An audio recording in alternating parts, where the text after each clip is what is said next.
నమస్కారం ETV news కి స్వాగతం ముందుగా ముఖ్యాంశాలు మాదక ద్రవ్యాల కేసులో ఎక్సైజ్ శాఖ బహుముఖ వ్యూహం వ్యక్తులను విచారిస్తూనే పబ్బులు ఇతర సరఫరా కేంద్రాల నియంత్రణకు చర్యలు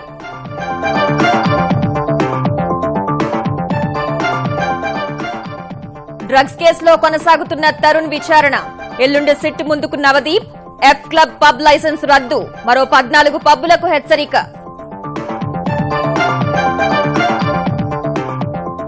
నంద్యాల అభివృద్ది ప్రణాళిక ఆవిష్కరించిన చంద్రబాబు ప్రపంచంలోనే అత్యుత్తమ విత్తన ఉత్పత్తి కేంద్రంగా తీర్చిదిద్దుతామని స్పష్టీకరణ హైదరాబాద్ శివార్లలో కాలుష్య నియంత్రణకు తెలంగాణ సర్కారు చర్యలు పారిశ్రామిక వ్యర్థాలు డంప్ చేయకుండా చూడాలని కేటీఆర్ ఆదేశాలు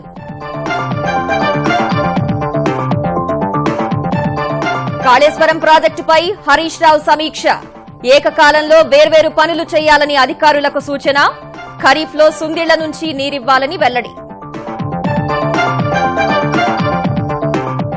లార్డ్స్ లో రేపు మహిళల ప్రపంచ కప్ ఫైనల్ అమితుమికి సిద్దమైన భారత్ ఇంగ్లాండ్ చరిత్ర సృష్టించాలనే పట్టుదలతో మిథాలీ సేన కసరత్తు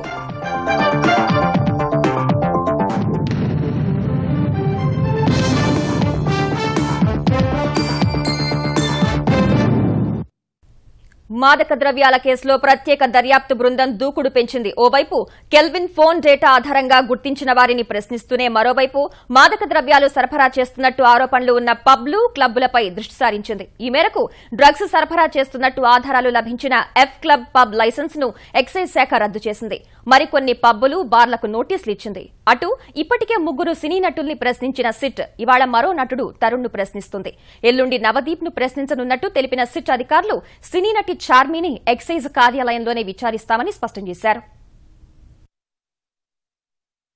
హైదరాబాద్ లో బయటపడిన మాదక ద్రవ్యాల కేసులో ఎక్సైజ్ శాఖ బహుముఖ వ్యూహంతో ముందుకెళ్తోంది ఓవైపు మాదక ద్రవ్యాల వ్యవహారంతో సంబంధం ఉందనే ఆరోపణలు ఎదుర్కొంటున్న వారిని ప్రత్యేక దర్యాప్తు బృందం ప్రశ్నిస్తుండగా మరోవైపు డ్రగ్స్ చేస్తున్నట్టు అనుమానిస్తున్న పబ్బులు క్లబ్బులపై ఎక్సైజ్ శాఖ అధికారులు దృష్టి పెట్టారు గత 3 రోజుల్లో దర్శకుడు పూరి జగన్నాథ్ ఛాయాగ్రాహకుడు శ్యామ్ కే నాయుడు నటుడు సుబ్బరాజును విచారించిన సిట్ అధికారులు 4వ రోజైన ఇవాళ సినీ నటుడు తరుణ్ ను ప్రశ్నిస్తున్నారు ఈ ఉదయం 10:30కే ఎక్సైజ్ శాఖ కార్యాలయానికి చేరుకున్న తరుణ్ ను కెల్విన్ ముఠాతో సంబంధాలు మత్తు పదార్థాలు ఎలా సరఫరా చేస్తారు ఒకవేళ డ్రగ్స్ కావాలంటే ఏ విధంగా సంప్రదించేవారన్న విషయాలపై సిట్ అధికారులు ప్రశ్నించినట్టు తెలుస్తోంది ఇప్పటికే తాము సేకరించిన ఆధారాలు ఇతర వివరాల ఆధారంగా ప్రశ్నించి సమాచారం సేకరించినట్టు తెలుస్తోంది ఇదే సమయంలో దర్శకుడు పూరి జగన్నాథ్ నటుడు సుబ్బరాజు నుంచి సేకరించినట్టే తరుణ్ రక్త నమూనాలు గోర్లు వెంట్రుకలు సేకరించిన అధికారులు సోమవారం మరో నటుడు నవదీప్ ను ప్రశ్నిస్తామని తెలిపారు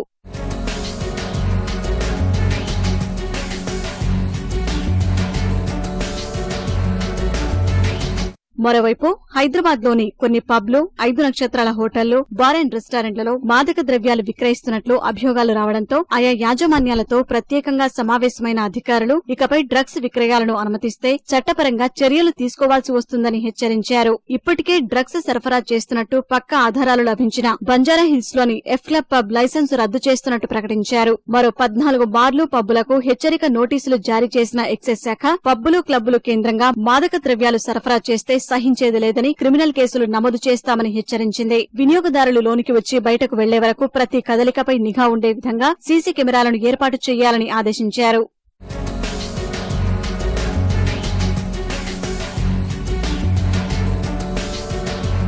ఇదే సమయంలో హైదరాబాద్ లో మత్తు పదార్థాలు విక్రయిస్తున్న మరో 2 సిట్ అరెస్ట్ చేసింది మొహమ్మద్ ఉస్మాన్ అర్నవ్ మండళ్లను అరెస్టు చేసినట్లు పేర్కొన్న సిట్ వారి నుంచి 20 గ్రాముల ఎన్డీఎంఏ స్వాధీనం చేసుకున్నట్లు వెల్లడించింది మాదక ద్రవ్యాల సరఫరా కేసుకు సంబంధించి జీషన్ అలీ విలియం అనే 2 కస్టడీకి తీసుకున్నట్లు సిట్ వివరించారు మరోవైపు excise enforcement directorate Akun Sabharwal కు వచ్చిన బెదిరింపు కాల్స్ వ్యవహారంపై నిఘా వర్గాలు ఆరా తీస్తున్నాయి ఈ కాల్స్ ఎవరు చేశారు ఎక్కడి నుంచి చేశారనే అంశాలపై డీజీపీ అనురాగ్ శర్మ ఆదేశాలతో నిఘా విభాగం వివరాలు సేకరిస్తోంది ఈ అంశంపై 2-3 రోజుల్లో స్పష్టత వస్తుందని ఆ విభాగం అధికారులు అంచనా వేస్తున్నారు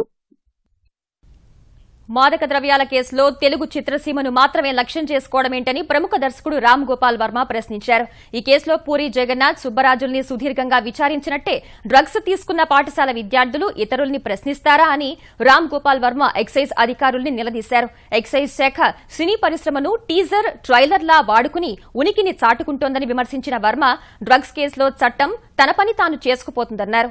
ఇదే సమయంలో అకున్ సబర్వాల్ ను ప్రసార మాధ్యమాలు అమరేంద్ర బాహుబలి స్థాయిలో చూపిస్తున్నాయన్న వర్మ రాజమౌళి ఆయనతో బాహుబలి 3 తీస్తారేమోనని వ్యాఖ్యానించారు.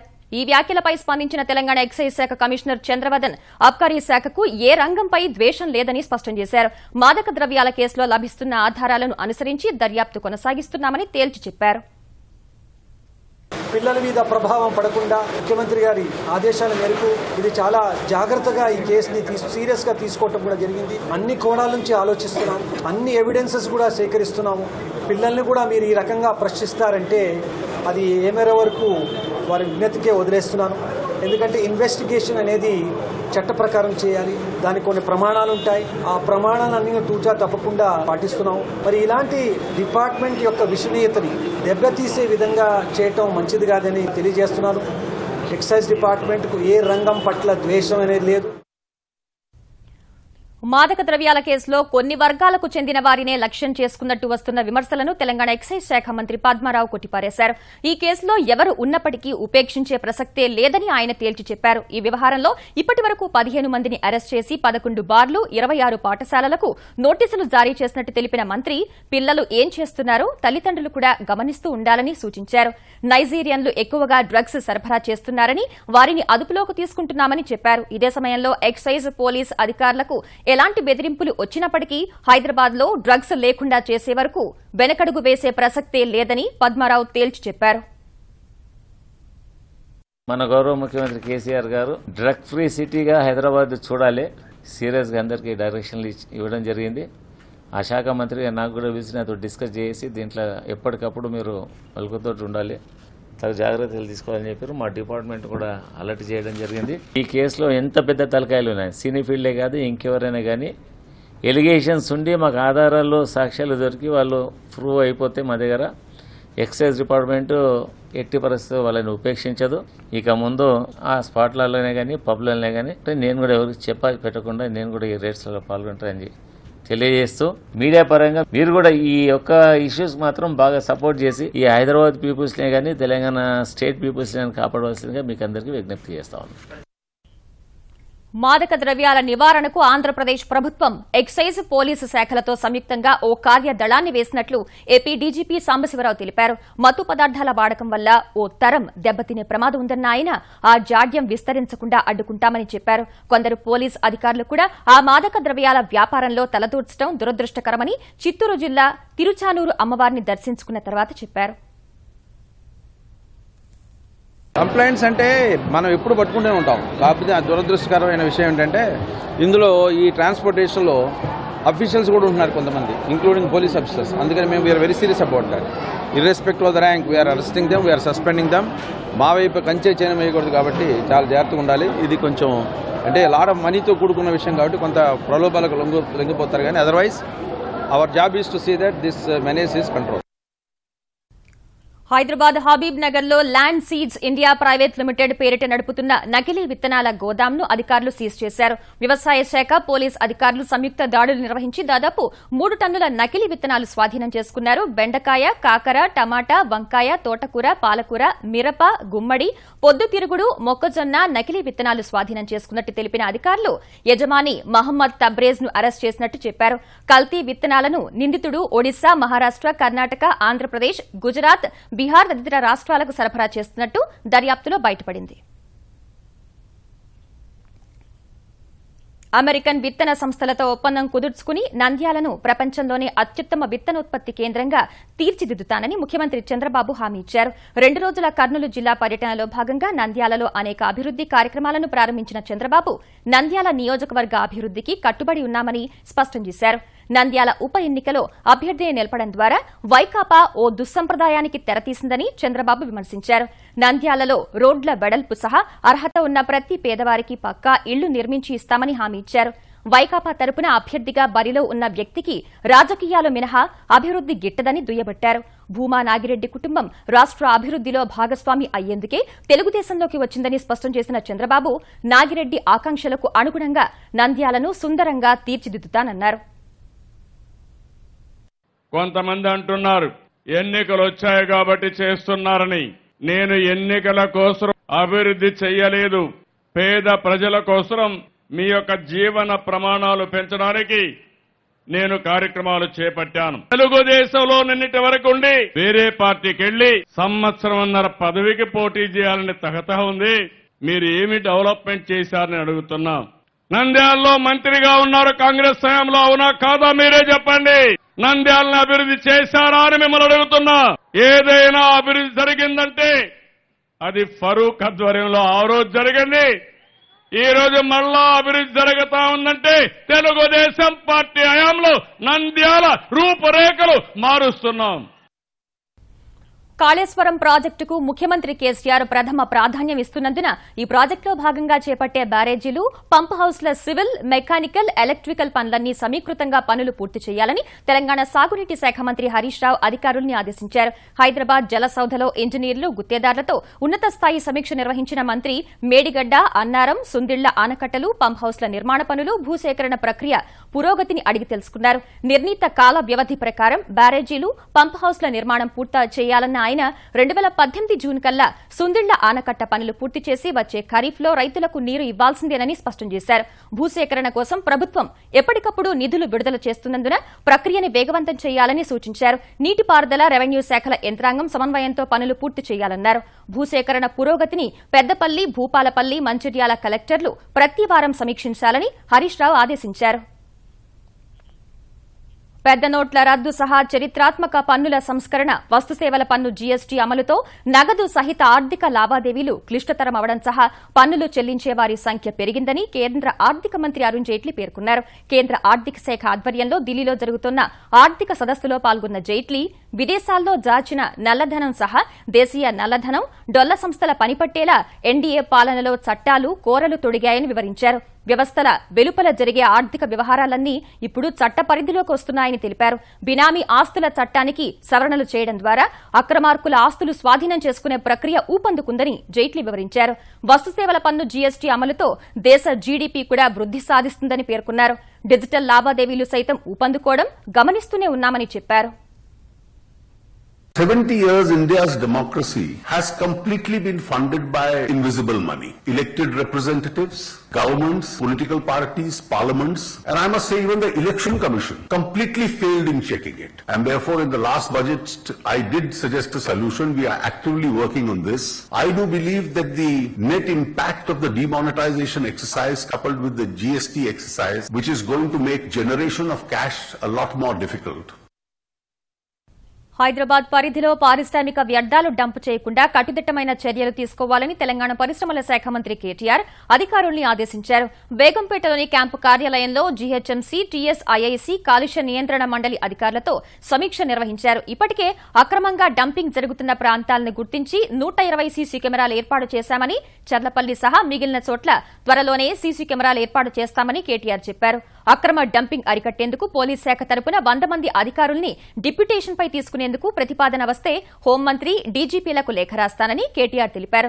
హైదరాబాద్ చుట్టుపక్కల ఉన్న పరిశ్రమల సంఖ్య, వాటి నుంచి వచ్చే వ్యర్థాల పరిమాణం, వ్యర్థాలను సరఫరా చేస్తున్న వాహనాల సంఖ్య, పరిమాణం వంటి అంశాలతో కాలుష్య నియంత్రణ మండలి నివేదిక తయారు చేయాలన్నారు. కాలుష్య వ్యర్థాల నిర్వహణలో విఫలమైన మున్సిపల్ కార్పొరేషన్లు, ప్రభుత్వ శాఖలకు నోటీసులు ఇవ్వాలన్నారు.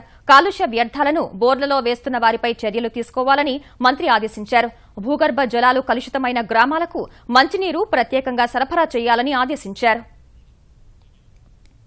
హైదరాబాద్ కేబీఆర్ పార్కు చుట్టూ 6 మల్టీ లెవెల్ ఫ్లైఓవర్ల నిర్మాణానికి మార్గం సుగమమైంది. ట్రాఫిక్ రద్దీని నివారించేందుకు తెలంగాణ సర్కారు చేపట్టిన వ్యూహాత్మక రహదారి అభివృద్ది ప్రాజెక్టు ఎస్ఆర్డీపీకి తెలంగాణ వన్యప్రాణి మండలి ఆమోదం తెలిపింది. సచివాలయంలో అటవీ, పర్యావరణ శాఖ మంత్రి జోగు రామన్న అధ్యక్షతన జరిగిన వన్యప్రాణి మండలి సమావేశంలో ఎస్ఆర్డీపీ ప్రాజెక్టుకు ఏకగ్రీవ ఆమోదం తెలిపారు. ఫ్లైఓవర్ల నిర్మాణ ఆవశ్యకతపై అధికారులు ఇచ్చిన ప్రదర్శనను తిలకించిన వన్యప్రాణి మండలి సభ్యులు సంతృప్తి వ్యక్తం చేస్తూ ప్రాజెక్టుకు ఆమోదం తెలుపుతూ తీర్మానం చేసింది. ఈ తీర్మానాన్ని కేంద్ర వన్యప్రాణి మండలికి నివేదించనుండగా ఈ నెలాఖరులో సమావేశం కానున్న కేంద్ర వన్యప్రాణి మండలి మల్టీ లెవెల్ ఫ్లైఓవర్ల నిర్మాణం అంశం ప్రత్యేకంగా చర్చించి ఓ నిర్ణయం తీసుకోనుంది.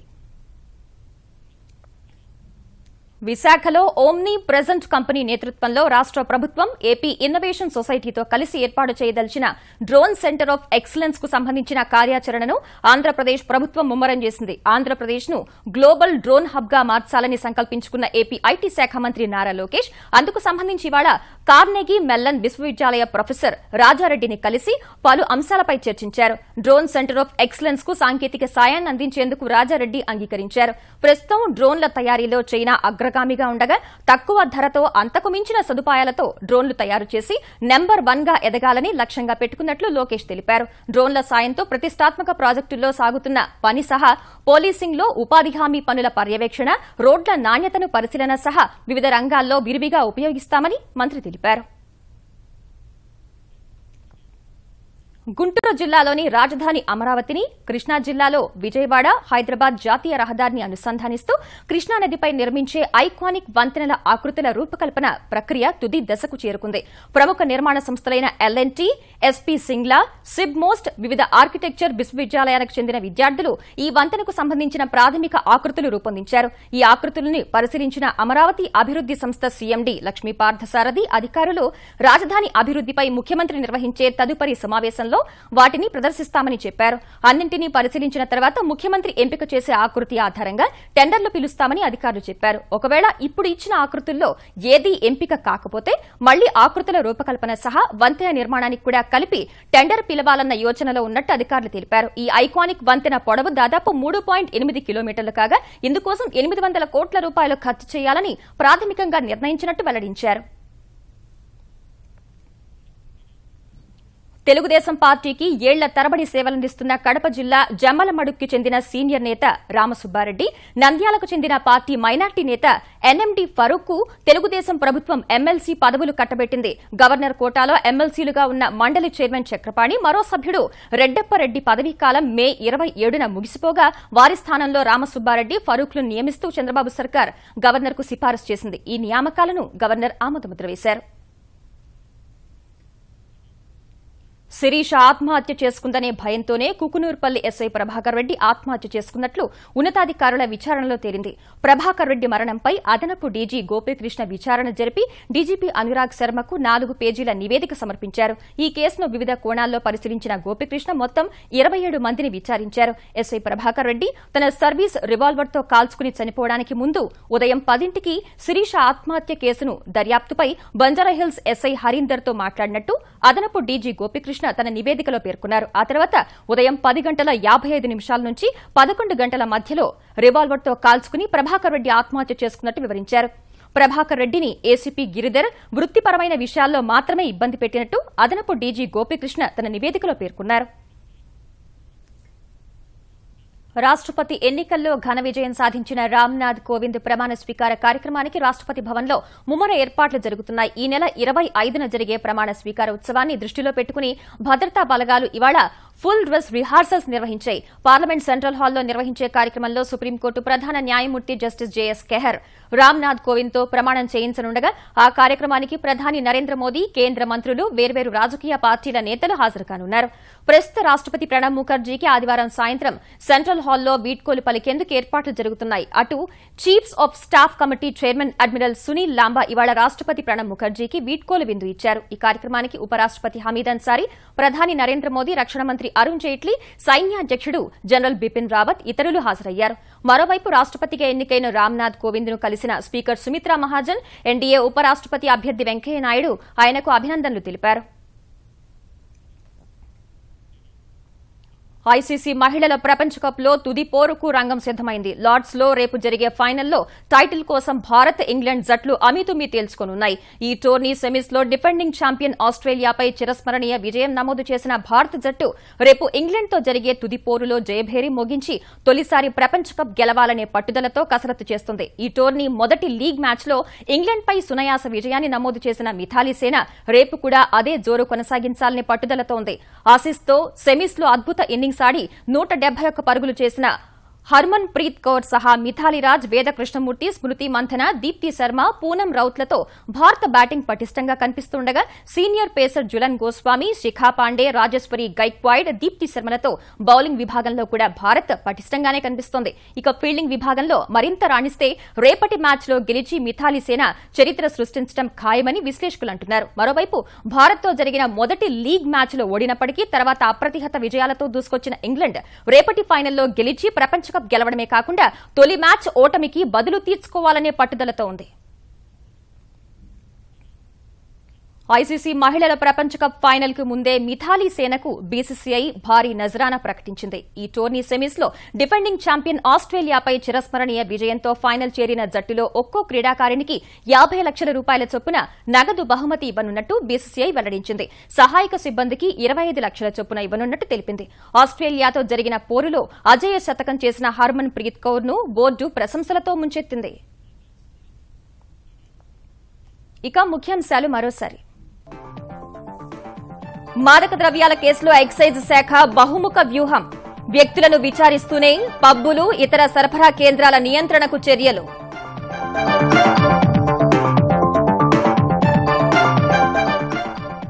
డ్రగ్స్ కేసులో కొనసాగుతున్న తరుణ్ విచారణ. ఎల్లుండి సిట్ ముందుకు Navdeep. F club pub licence రద్దు. మరో 14 పబ్బులకు హెచ్చరిక.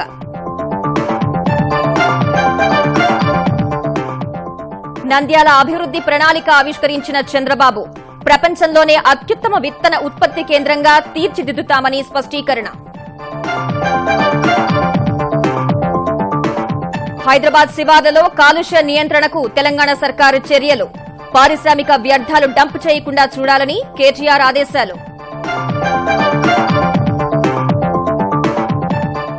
కాళేశ్వరం ప్రాజెక్టుపై హరీష్ రావు సమీక్ష. ఏకకాలంలో వేర్వేరు పనులు చేయాలని అధికారులకు సూచన. ఖరీఫ్లో సుందిళ్ల నుంచి నీరివ్వాలని వెల్లడి. లార్డ్స్ లో రేపు మహిళల ప్రపంచ కప్ ఫైనల్. అమీతుమీకి సిద్దమైన భారత్, ఇంగ్లాండ్. చరిత్ర సృష్టించాలనే పట్టుదలతో మిథాలీ సేన కసరత్తు.